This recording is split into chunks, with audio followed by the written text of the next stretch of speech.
तो साथियों, आज से हम पढ़ेंगे ज्योग्राफी को। ज्योग्राफी में आप जानते हैं कि ये जो विषय है आपके एसएसटी के सिलेबस में है, यानी कि सीटेट के सेकंड पेपर में आप जानते हैं कि यह विषय आपसे जुड़ा हुआ है, यानी कि आपके सिलेबस में जुड़ा हुआ है। चलिए आइए अब प्रारंभ करते हैं, बिना किसी और बात की चर्चा करते हुए सीधा आते हैं अपने टॉपिक पर। लेकिन क्लास शुरू करने से पहले मैं एक और बात कहना चाहूंगा, जो लोग नए हैं वे क्या करें, चैनल को जरूर सब्सक्राइब कर लें। जो लोग पुराने हैं वे क्या करेंगे, दूसरों को भी शेयर कर देंगे। देखिए, अगर हम ज्योग्राफी की बात करते हैं तो ज्योग्राफी को हिंदी में क्या कहा जाता है, भूगोल कहा जाता है। और इसके बारे में हम बात करते हैं तो पृथ्वी की भौतिक और सांस्कृतिक विशेषताओं की बात करते हैं और उनके अंतः क्रियाओं का अध्ययन करते हैं हम भूगोल के अंतर्गत।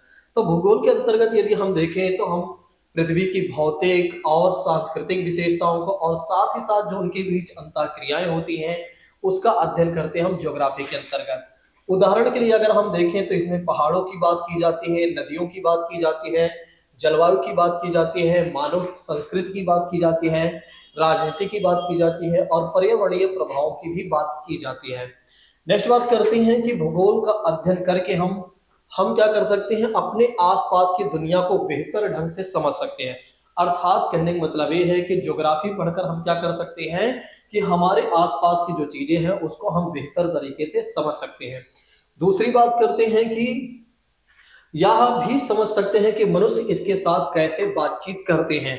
अर्थात कहने का मतलब ये है कि इसके साथ कैसे मनुष्य क्या करते हैं, संवाद करते हैं, यानी कि कैसे इसके साथ जुड़े होते हैं, यानी कि कनेक्टेड होते हैं।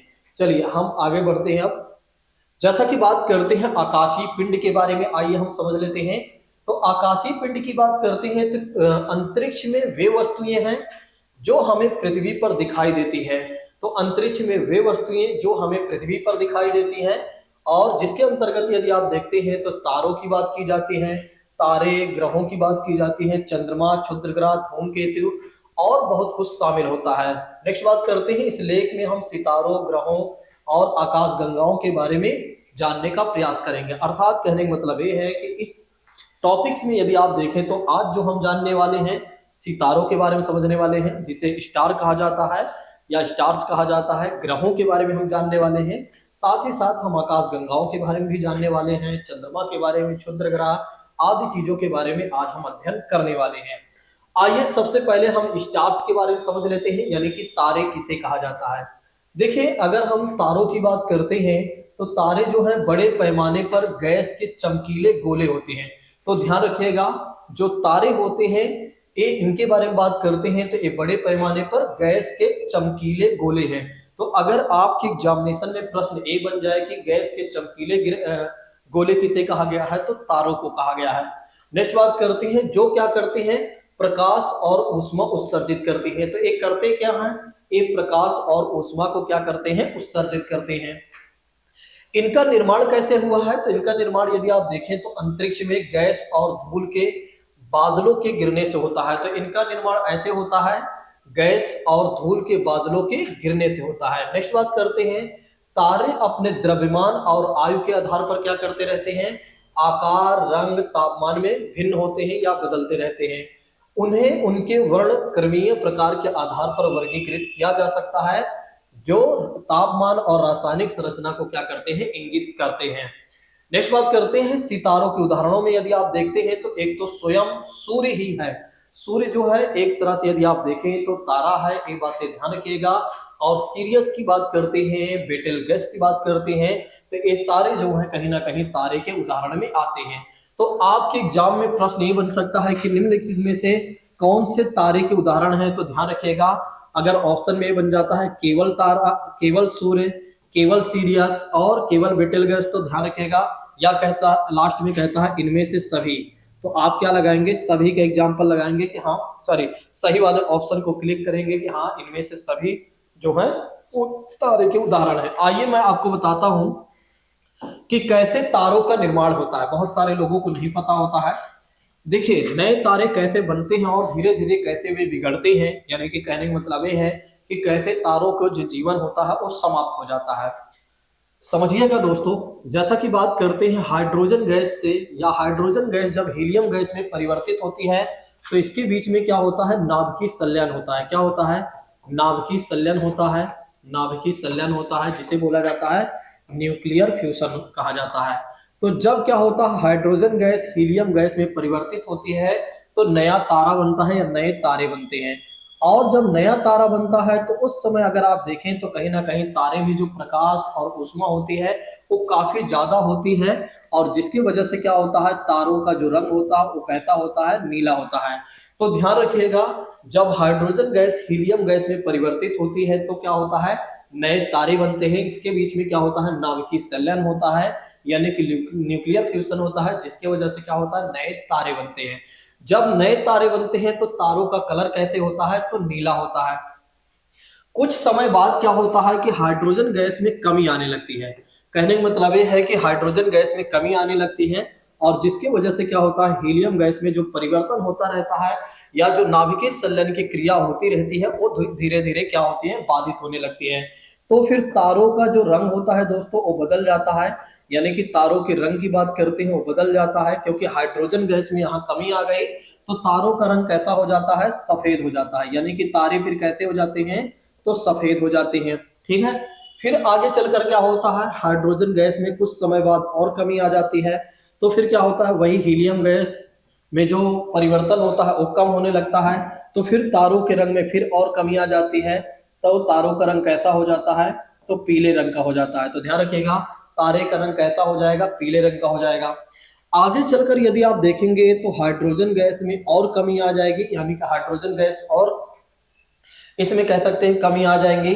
तो जिसकी वजह से क्या होगा, हीलियम गैस का जो बनना होता है वो कहीं ना कहीं हाइड्रोजन गैस से जो हीलियम गैस में परिवर्तन होता है कम हो जाता है, यानी कि नाभिकीय संलयन की क्रिया और भी ज्यादा बाधित हो जाती है।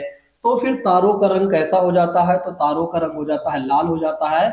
और जब तारों का रंग या तारे का रंग लाल हो जाता है तो इस स्थिति को क्या कहा जाता है, तो इस स्थिति की बात करते हैं तो इस स्थिति को कहा जाता है रेड जायंट कहा जाता है। क्या कहा जाता है इसे, रेड जायंट कहा जाता है। ये बातें ध्यान रखिएगा, लाल जायंट कहा जाता है। क्या कहा जाता है इसे, रेड जायंट। ध्यान रखिएगा कि रेड जायंट कब कहा जाता है, तारों को जब तारों का रंग लाल हो जाए।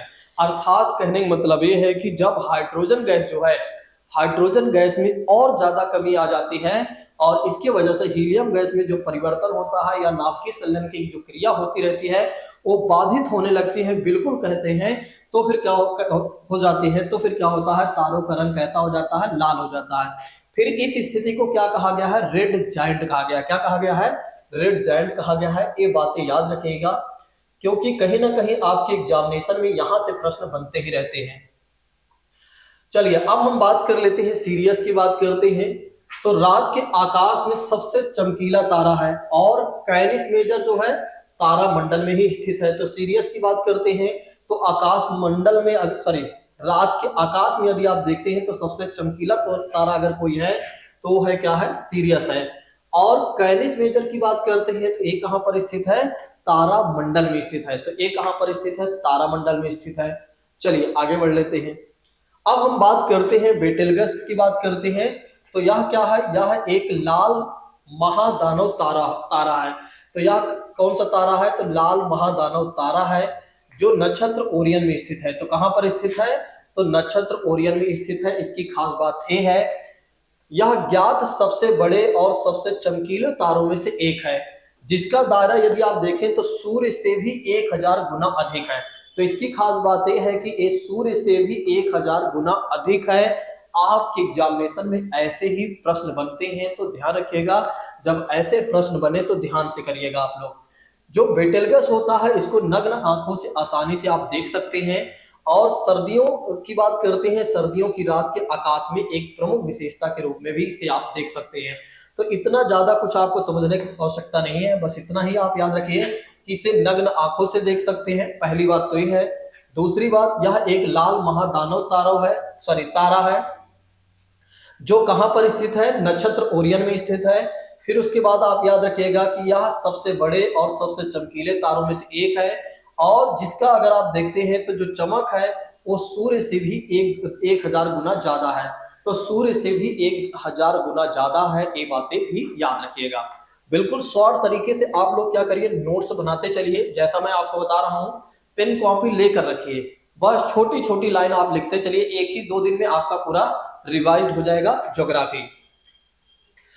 चलिए अब बात करते हैं ग्रह किसे कहा जाता है। देखिए ग्रहों की बात करते हैं, ग्रहों की बात करते हैं तो ग्रह उसे कहा जाता है, या ग्रह उसे कहा जाता है जिसके पास ना तो अपना प्रकाश होता है, जिसके पास ना तो अपना प्रकाश होता है और ना ही खुद की अपनी ऊष्मा होती है, बल्कि क्या होता है कि दूसरों के ही प्रकाश से प्रकाशित होते हैं और ऊष्मित होते हैं या ऊर्जा प्राप्त करते हैं। ठीक है, तो आइए हम समझते हैं। यह आकाशीय पिंड है। ग्रह क्या है? आकाशीय पिंड है जो एक तारे की परिक्रमा करते हैं। तो ये क्या करते हैं? एक तारे की परिक्रमा करते हैं। वो तारा कौन सा है? वो तारा है सूर्य। अगर आप देखें तो हमारे सौर मंडल में 8 ग्रह हैं और ये सारे ग्रह क्या करते हैं? सूर्य का चारों तरफ चक्कर लगाते हैं, यानी कि परिक्रमा करते हैं और अपना स्वयं प्रकाश उत्पन्न नहीं कर सकते हैं।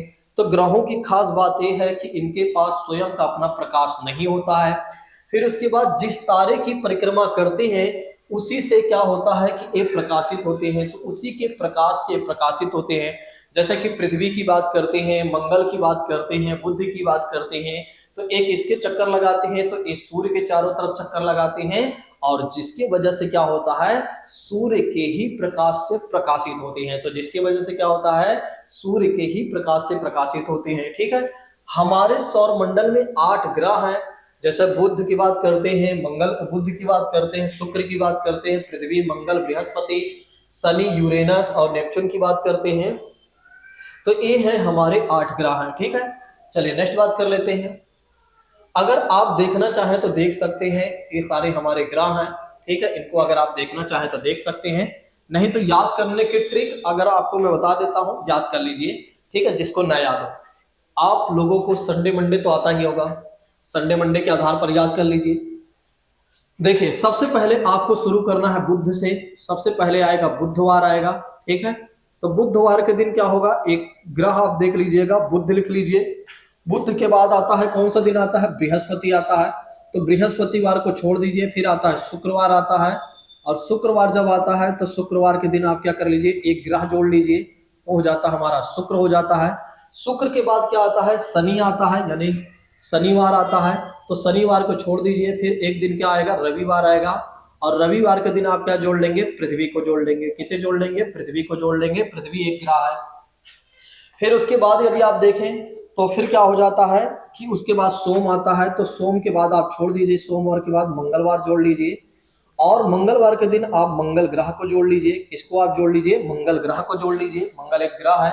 मंगलवार के बाद क्या होता है? बुध आता है बुध आता है। तो बुध के बाद आप क्या करिए? बुध को आपने पहले ले लिया है तो बुध को छोड़ दीजिए। फिर एक दिन आएगा बृहस्पति आएगा। मैंने पहले भी बताया है कि एक एक दिन आपको छोड़ना है। तो बृहस्पति एक ग्रह बन जाएगा आपका। बृहस्पति एक ग्रह है आपका। ठीक है, फिर उसके बाद बृहस्पति के बाद क्या आएगा? शुक्र आएगा और शुक्र को आपको छोड़ना है। शनिवार आएगा। ठीक है, एक दिन को छोड़ना है।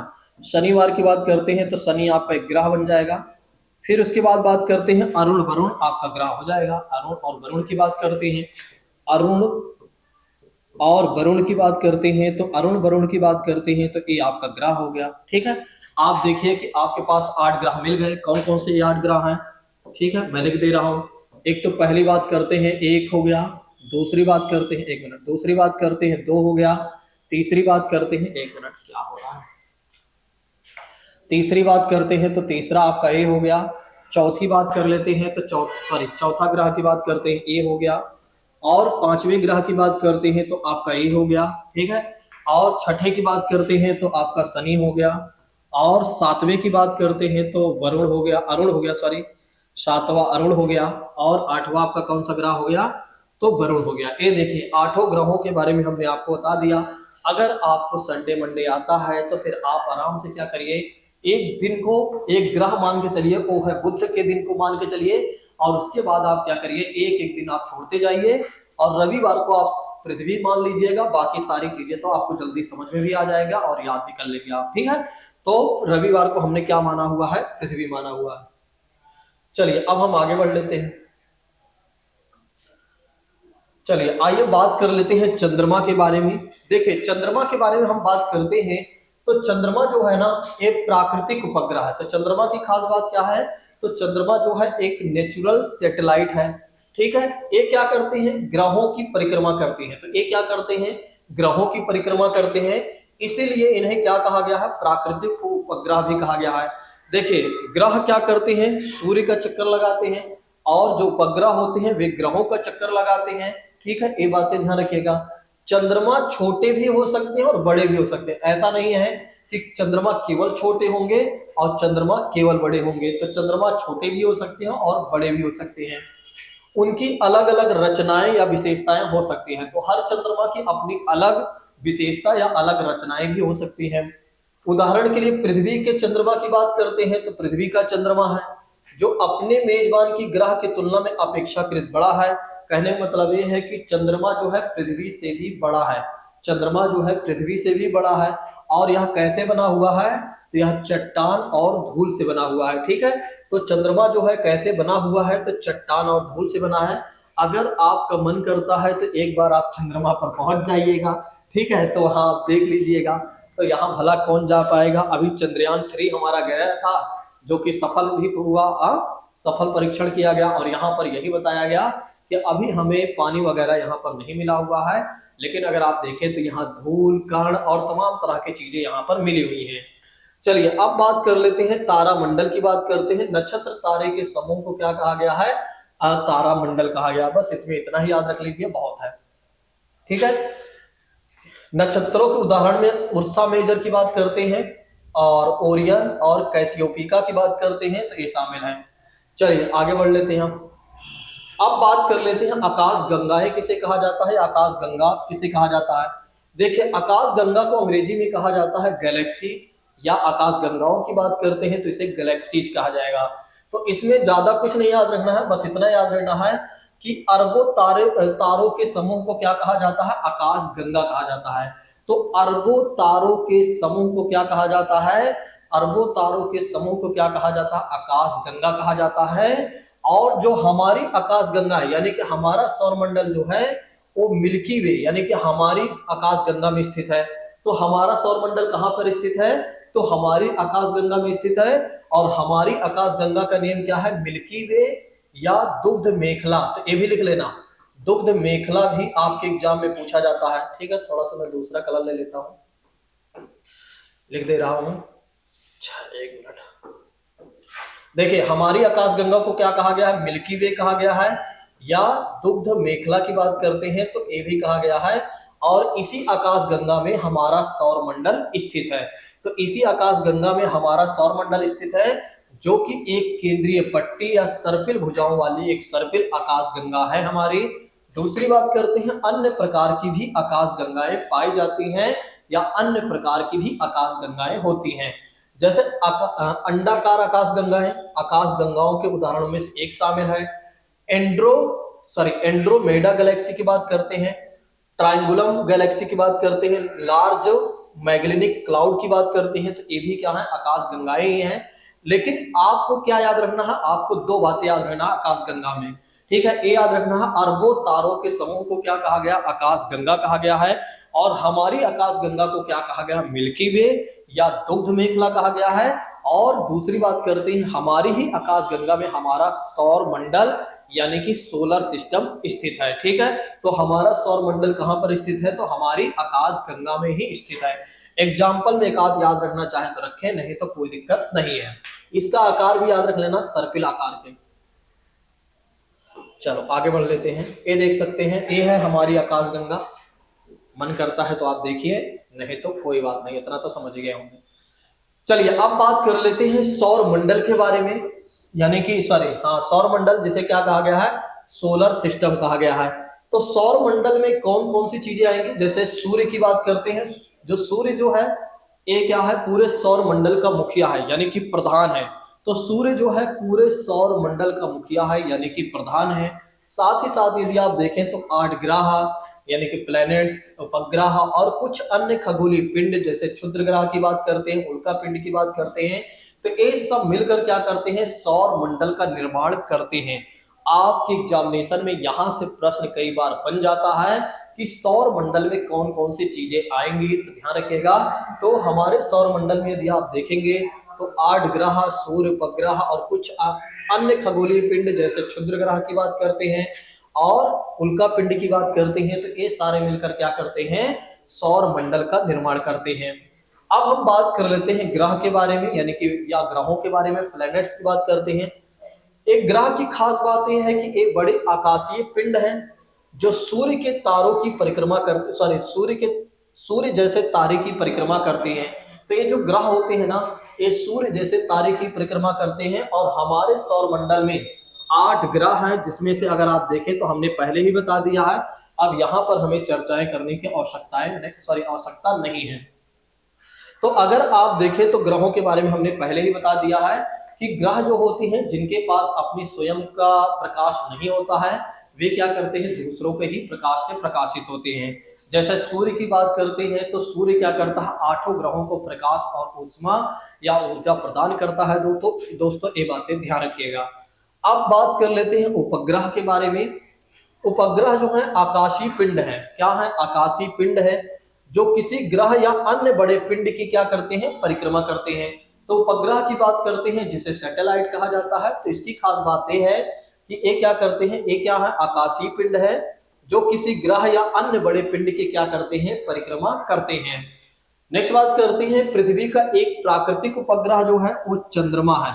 तो पृथ्वी का एक नेचुरल सैटेलाइट क्या है, चंद्रमा है। और कई कृत्रिम उपग्रह भी विभिन्न उद्देश्यों के लिए कक्षा में क्या करते हैं, प्रक्षेपित किए जाते हैं। देखिए कृत्रिम उपग्रह का मतलब ये हो जाता है कि हमारे द्वारा जो सैटेलाइट छोड़े जाते हैं, जो मानव के द्वारा छोड़े गए सैटेलाइट होती हैं, वे क्या करते हैं, विभिन्न उद्देश्यों के लिए छोड़े जाते हैं। जैसे आप देखते हैं आज आपका मोबाइल क्यों चल रहा है, क्योंकि सैटेलाइट ऊपर है, ठीक है, हमने छोड़ा हुआ है, ठीक है। दूसरी बात करते हैं, जो रोड पर आप देखते हैं रास्ता आपको तुरंत पता चल जाता है, तो हमारे सैटेलाइट यानी कि मानव ने उसे छोड़ा हुआ, तो इसकी वजह से उसे क्या कहा गया है, कृत्रिम सैटेलाइट कहा गया है। चलिए अब बात करते हैं आकाशीय पिंड की बात करते हैं। तो आकाशीय पिंड वे वस्तुएं हैं जो अंतरिक्ष में मौजूद है, जिनमें ग्रह, चंद्रमा, क्षुद्र ग्रह, धूमकेतु, ये सारी चीजें शामिल होती हैं। उसे क्या कहा जाता है, आकाशीय पिंड कहा जाता है। क्षुद्र ग्रह की बात करते हैं। क्षुद्र ग्रह जो होते हैं छोटे चट्टानी पिंड होते हैं। तो क्षुद्र ग्रह की खास बात यह है कि ये छोटे होते हैं और अगर आप देखें तो चट्टानी पिंड होते हैं, ठीक, जो सूर्य की परिक्रमा करते हैं। ये क्या करते हैं, ये भी सूर्य की परिक्रमा करते हैं। अक्सर अगर आप देखते हैं तो मंगल और बृहस्पति के बीच में, ठीक है, मंगल और बृहस्पति के बीच में जो पट्टी है, क्षुद्र बेल्ट पाए जाते हैं, ठीक है, जो पट्टी पाई जाती है उसी को क्या कहा जाता है, क्षुद्र ग्रह कहा गया है। और लेकिन पूरे सौर मंडल में भी पाए जा सकते हैं, ऐसा नहीं है कि केवल मंगल और बृहस्पति के बीच में पाए जाते हैं। तो यहां पर एक बात याद रखिएगा, क्षुद्र ग्रह जो है किसके बीच में पाए जाते हैं, तो मंगल और बृहस्पति के बीच में जो पट्टी पाई जाती है, मंगल और बृहस्पति की बात करते हैं, सॉरी एक मिनट, मंगल और बृहस्पति की बात करते हैं, इसके बीच में जो पट्टी पाई जाती है उसे क्या कहा जाता है, क्षुद्र ग्रह कहा जाता है। उसे क्या कहा जाता है, क्षुद्र ग्रह कहा जाता है। किसके बीच में, मंगल और बृहस्पति के बीच में। नेक्स्ट बात करते हैं उल्का पिंड की बात करते हैं। तो उल्का पिंड जो है छोटी चट्टानी या धात्विक वस्तुएं होती हैं। तो उल्का पिंड की खास बात यह है कि ये छोटी चट्टानें होती हैं और धात्विक वस्तुएं होती हैं जो अंतरिक्ष में होती हैं। ये कहां पर होती हैं, अंतरिक्ष में होती हैं, जो कि आप जानते ही हैं आमतौर पर क्षुद्र ग्रहों से छोटी होती है। तो उल्का पिंड की खास बात यह है कि ये क्षुद्र ग्रहों से यानी कि कह सकते हैं एस्ट्रॉइड से भी छोटे होते हैं। जब कोई उल्का पिंड पृथ्वी के वायुमंडल में प्रवेश करता है, यानी कि कहने का मतलब ये है कि जब कोई उल्का पिंड क्या करता है, पृथ्वी के वायुमंडल में यानी कि ऊपर से नीचे आता है, तब क्या होता है, घर्षण बल लगता है और जिसकी वजह से क्या होता है, ये जल जाते हैं और यह प्रकाश की एक लकीर बन जाता है और जिसे क्या कहा जाता है, उल्का या शूटिंग स्टार कहा जाता है। ठीक है, तो जिसे क्या कहा जाता है, शूटिंग स्टार, जिसे आप टूटता हुआ तारा भी कहते हैं। ठीक है, तो ये वही बातें हैं, याद रखिएगा। सौर मंडल के बारे में हमने बातचीत कर ही लिया है कि ये सारी चीजें क्या है, सौर मंडल की ही बात की जाती है, इनके बारे में बार बार पढ़ने की आवश्यकता नहीं है। अब बात करते हैं सूर्य के बारे में। जो लोग नए हैं वे क्या करें, चैनल को जरूर सब्सक्राइब कर लें, जो लोग पुराने हैं वे क्या करें, दूसरों को भी शेयर कर दें। देखिए, अगर आप लोगों को सारी बातें समझ में आ रही हैं तो जाते जाते कमेंट करके आप जरूर बताइएगा, क्योंकि जिस तरह से मैं आपको पढ़ा रहा हूं, ये मान के चलिए यहाँ से क्वेश्चन पूछे जाएंगे तो आपके क्वेश्चन गलत नहीं होंगे। देखिए, यहाँ पर मैं ज्यादा समय नहीं ले रहा हूँ, नहीं तो अगर मैं आपको ज्योग्राफी पढ़ाऊं तो कम से कम 3 से 4 महीने आपको ज्योग्राफी पढ़ा सकता हूं। ठीक है, फिर हाँ, उसके बाद ज्योग्राफी से आपके कभी जीवन भर कोई क्वेश्चन गलत नहीं होंगे। आप चाहे तो सिविल सर्विसेज तक एग्जाम देने चले जाइए, लेकिन अभी आप सीटेट के लिए जो है इतने ही डेटा इनफ है, इतने ही डेटा से आपका काम हो जाएगा। ठीक है, अलग से डेटा पढ़ने की आवश्यकता नहीं है। चलिए बात करते हैं सूर्य की, बात करते हैं सन की, बात करते हैं। सौर मंडल के केंद्र में स्थित है सूर्य जो है। सूर्य जो है सौर मंडल के, मैंने पहले ही बताया हुआ है कि पूरे सौर मंडल का मुखिया अगर कोई है तो वो है कौन है, वो है सन है। तो पूरे सौर मंडल का मुखिया कौन है, सन है। सूर्य के सबसे ज्यादा नजदीक जो है ना वो तारा कौन सा है, प्रोक्सिमा सेंचुरी है। तो ध्यान रखना कि सूर्य के सबसे ज्यादा निकटवर्ती तारा कौन सा है, तो प्रोक्सिमा सेंचुरी है। आपके एग्जाम में यहां से प्रश्न बन सकता है। ठीक है, याद रखिएगा कि सूर्य के सबसे ज्यादा नजदीक तारा कौन सा है, तो प्रोक्सिमा सेंचुरी है। सूर्य जो है सौर मंडल के केंद्र में स्थित है, ये बातें आप जानते ही हैं। ये बहुत बड़ा है, अत्यधिक गर्म गैसों से बना हुआ है। ठीक है, तो ये गर्म गैसों से बना हुआ है। सूर्य सौर मंडल के लिए क्या करता है, प्रकाश और ऊष्मा प्रदान करता है। तो सूर्य क्या करता है, सौर मंडल के लिए प्रकाश और ऊष्मा प्रदान करता है। और पृथ्वी से लगभग यदि आप देखते हैं तो 15 करोड़ किलोमीटर दूर है। तो पृथ्वी और सूर्य की दूरी कितनी है, 15 करोड़ किलोमीटर के बीच में। ठीक है, तो ध्यान रखना सूर्य जो है पृथ्वी से कितने किलोमीटर दूर है, 15 करोड़ किलोमीटर। याद रखना ये डेटा, ये आपके एग्जाम में पूछा जा सकता है। ऐसे ही डेटा आपके एग्जाम में बन जाते हैं कई बार कि सूर्य और पृथ्वी के बीच में कितनी दूरी है, तो ध्यान रखिएगा 15 करोड़ किलोमीटर। इसका जो व्यास है, डायमीटर की बात करते हैं, लगभग 1.39 मिलियन किलोमीटर है। पृथ्वी से अगर आप देखें तो इसे पृथ्वी से 100 गुना बड़ा बनाता है। ठीक है, नेक्स्ट बात करते हैं, सूर्य जो है ज्यादातर हाइड्रोजन और हीलियम गैसों से बना है। ये तो हमने पहले ही बता दिया है कि सूर्य का निर्माण कैसे हुआ है, तो हाइड्रोजन गैस का हीलियम गैस में परिवर्तन होना। तो हाइड्रोजन गैस का हीलियम गैस में परिवर्तन होने के बाद क्या होता है कि एक तरह से तारे बनते हैं। तो सूर्य का भी निर्माण कुछ इसी तरह से हुआ है। जब हाइड्रोजन गैस हीलियम गैस में परिवर्तित होती है तो इसके बीच में क्या होता है, न्यूक्लियर फ्यूजन होता है, और जिसकी वजह से क्या होता है, नए तारे बनते हैं। तो सूर्य भी इसी तरह से बना है, क्योंकि सभी तारे एक ही जैसे बनते हैं। चलिए आगे बढ़ लेते हैं। नेक्स्ट बात करते हैं, यह प्रकाश संश्लेषण या अन्य क्रियाओं के माध्यम से पृथ्वी पर जीवन के लिए ऊर्जा का स्रोत भी है। बिल्कुल सही बात है। पेड़ पौधे जो अपना प्रकाश संश्लेषण करते हैं, फोटोसिंथेसिस करते हैं, वो सूर्य के प्रकाश से ही प्रकाशित होकर करते हैं। अर्थात कहने का मतलब ये है कि जो पेड़ पौधे हैं अपना भोजन कैसे बनाते हैं, तो फोटोसिंथेसिस के कारण, प्रकाश संश्लेषण के कारण। अगर सूर्य अगर अपना ऊर्जा ना दे या सूर्य अपना प्रकाश ना दे तो समझ लीजिए पेड़ पौधों का जीवन यूं ही नष्ट हो जाएगा। ठीक है, तो ये बातें भी आप ध्यान रखिएगा। प्रकाश की जो गति होती है ना, 3 लाख किलोमीटर प्रति सेकंड है दोस्तों। अर्थात कहने का मतलब यह है कि पृथ्वी तक पहुंचने में जो समय लगता है 8 मिनट 16 सेकंड का समय लगता है। कितना समय लगता है, तो 8 मिनट 16 सेकंड का समय लगता है।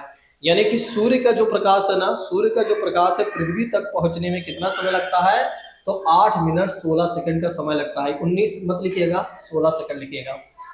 सूर्य की ऊर्जा जो है इसके मूल परमाणुओं या संलयन प्रतिक्रियाओं से आती है, ये बातें हम जान ही लिए हैं। हाइड्रोजन परमाणु मिलकर क्या करते हैं, हीलियम बनाते हैं, और इस प्रक्रिया से क्या होता है, ऊर्जा छोड़ते हैं। तो ये वही बातें हैं जिससे सूर्य बना हुआ है। ये नहीं लिखना, ठीक है, बस इतना यही डेटा लिखना है बस। नेक्स्ट बात करते हैं, सूर्य की सतह का तापमान लगभग अगर आप देखें तो 5500 डिग्री सेल्सियस है, और जबकि इसका मूल तापमान अगर आप देखते हैं तो 15 मिलियन डिग्री सेल्सियस है। ठीक है, तो 15 मिलियन डिग्री सेल्सियस है। फॉरेनहाइट में यदि आप देखते हैं तो फॉरेनहाइट का जो डेटा हो जाता है वो 27 मिलियन डिग्री फॉरेनहाइट है। ठीक है, आप इतना ही याद रख लीजिए, बहुत है। सूर्य के पास एक चुंबकीय क्षेत्र है, एक मैग्नेटिक एरिया है, जो सन स्पॉट, सोलर प्लेयर्स या कोरोनल मास इंजेक्शन जैसी घटनाएं भी पैदा कर सकता है सूर्य। ठीक है, तो इतना लिखना चाहे तो लिख सकते हैं, नहीं तो ये बातें भी छोड़ सकते हैं। नेक्स्ट बात करते हैं दोस्तों, इसका गुरुत्वाकर्षण तारामंडल को एक साथ रखता है। देखिए अगर आप देखें तो सूर्य जो है, सूर्य के पास क्या है, ग्रेविटी है, और जिसकी वजह से इसके आसपास की जितनी भी चीजें हैं वो इसी से बंधी हुई हैं, यानी कि इसी से जुड़ी हुई हैं। सूर्य किसी को अपनी ग्रेविटी से बाहर जाने